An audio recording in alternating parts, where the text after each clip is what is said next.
আজকে তো শ্রাবণ মাসের প্রথম সোমবার, আর শ্রাবণ মাস তো ভোলেনাথের সবথেকে পছন্দের মাস।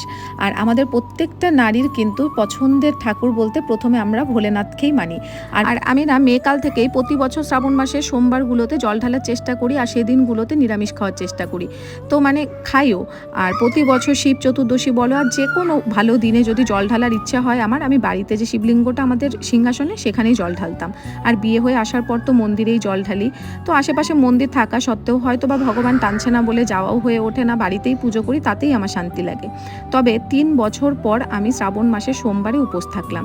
তো এই ৩ বছর পারিনি। যাই হোক, আজকে বেশ শান্তি লাগছে মনটা।